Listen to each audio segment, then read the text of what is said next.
अब इसमें ये जो रनिंग है, ये फॉर्मेशन आप देख रहे हैं, वर्ब की first form plus ING, same formation तीनों में आ रही है।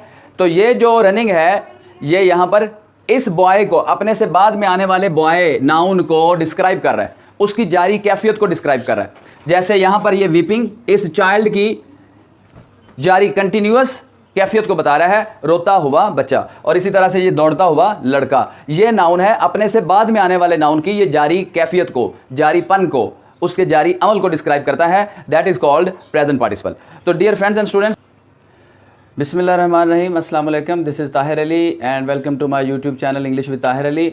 आज एक बहुत ही गर्मा गर्म टॉपिक आपके लिए लेकर आया हूँ, और वो गर्मा गर्म टॉपिक जो है वो एक वर्ड पर मुश्तमिल है। और इस एक वर्ड के मैं आपको 3 मुख्तलिफ इस्तेमालात, 3 मुख्तलिफ नेम्स के साथ और 3 मुख्तलिफ फंक्शंस के साथ सिखाऊंगा। तो आपने पूरी फोकस के साथ मेरे साथ पूरी वीडियो को देखना है और समझने की कोशिश करनी है। और बड़ी सिंपल सी वो उसकी फॉर्मेशन है, और आप देख भी रहे होंगे फॉर्मेशन क्या है, वर्ब की फर्स्ट फॉर्म प्लस ING, जो सबसे ज़्यादा इस्तेमाल होती है हमारी इंग्लिश ग्रामर में। ये शक्ल का वर्ड इस्तेमाल होता है, इसको देख लें आप लोग, ठीक है जी। अच्छा जी, सबसे पहले हम देखेंगे कि ये किन किन 3 शक्लों में इस्तेमाल होता है। नंबर 1 इसकी जो फॉर्म है, नंबर 1 जो इसकी शक्ल है वो होती है progressive form of verb. Progressive form, आप समझते हैं प्रोग्रेसिव क्या होता है? प्रोग्रेसिव होता है जारी। तो ये आपने याद रखना है, जितने भी कंटिन्यूअस टेंसेज हैं, जितने भी, कितने कंटिन्यूअस टेंसेज होते हैं पता है आपको? कंटिन्यूअस टेंसेज होते हैं 6। तो उन 6 टेंसेज के अंदर ये फॉर्म ऑफ वर्ब लगेगी।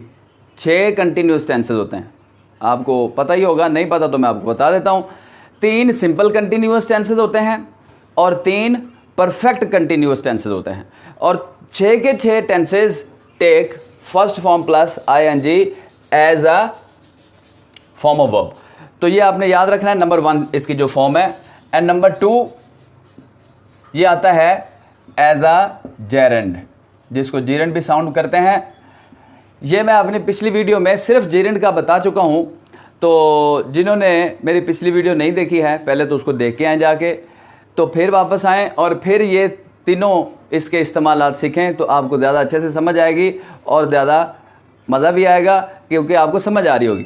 तो नंबर 3 जो इसकी शक्ल है वो देखिए, तीसरी शक्ल है इसकी, उसका नाम है प्रेजेंट पार्टिसिपल। ये इसका तीसरा नाम है। तो ये तो पहले 3 इसकी शक्लें हो गई और उनके नाम हो गए। अब इनकी तीनों के हम फंक्शंस देखते हैं कि किन किन कामों में के लिए ये एक फॉर्म इस्तेमाल होती है। तो देखिए, प्रोग्रेसिव फॉर्म जैसे मैं आपको बता चुका हूँ, तमाम कंटिन्यूअस टेंसेस के अंदर आती है 4th form, progressive form of verb. तो टेंसेस जो 6 टेंसेस का मैंने जिक्र किया है, वो टेंसेस का आपको मैंने बता भी दिया। उनकी मैं आपको सिर्फ हेल्पिंग वर्ब्स बताता हूँ, तो आपको आइडिया रहेगा और याद रहेगा कि किन हेल्पिंग वर्ब्स के साथ फॉर्म ऑफ वर्ब आती है ये वाली। तो देखिए, वो हेल्पिंग वर्ब्स हैं 3। हम टेंसेस लेते हैं कंटिन्यूअस के, जिनमें प्रेजेंट कंटिन्यूअस में इज एम आर आता है, पास्ट कंटिन्यूअस में वॉज वर, और फ्यूचर कंटिन्यूअस में will be and shall be आता है। ये तो 3 कंटिन्यूअस टेंसेस हो गए, ठीक हो गया जी। तो 3 परफेक्ट कंटिन्यूअस टेंसेस होते हैं, उनकी हेल्पिंग वर्ब्स क्या होती है? ये present perfect continuous has have के साथ been, past perfect continuous had been, और फ्यूचर परफेक्ट कंटिन्यूअस के साथ आता है will have and shall have के साथ बीन। तो डियर फ्रेंड्स एंड स्टूडेंट्स, आपने याद रखना है कि 6 ये टेंसेज हैं जिनमें 4th form, progressive form, continuous form of verb आती है। नंबर 1 इसका इस्तेमाल, और नंबर 1 इसका नाम, फंक्शन, और ये इसकी फर्स्ट कैटेगरी टाइप। नंबर 2 जीरेंड। जब ये जीरेंड बनता है, यानी वर्ब के फर्स्ट फॉर्म और ING, तो ये एक नाउन बन जाता है। फिर ये एक वर्ब नहीं रहता है, ये एक नाउन बन जाता है, राइट। तो नाउन के तौर पर जब आएगा तो फिर ये एक नाउन का फंक्शन करेगा। नाउन का फंक्शन क्या होता है? नाउन का फंक्शन एज अ सब्जेक्ट या एज एन ऑब्जेक्ट, यानी एक नाउन के तौर पर जो चीज़ इस्तेमाल होती है उसी के तौर पर ये इस्तेमाल होगा जब ये जीरेंड के तौर पर आएगा। तो देखिए कैसे इसकी एग्जांपल, इसकी डिटेल सारी मैंने तफसील के साथ पिछली अपनी वीडियो में डिस्क्राइब किया है और बड़े अच्छे से वो बात जीरेंड की टॉपिक को मैंने क्लैरिफाई किया है। तो आप उसको, इसका लिंक भी मैं दे देता हूँ, आप उसको देख सकते हैं। पहले उसको देखेंगे तो ये ज़्यादा अच्छे से समझ आएगी आपको, या इसको देखने के बाद भी उसको देख सकते हैं, नो प्रॉब्लम। अच्छा जी, इसका क्या होता है, इसका इस्तेमाल होता है as a subject, as a noun. जैसे कि स्विमिंग इज अ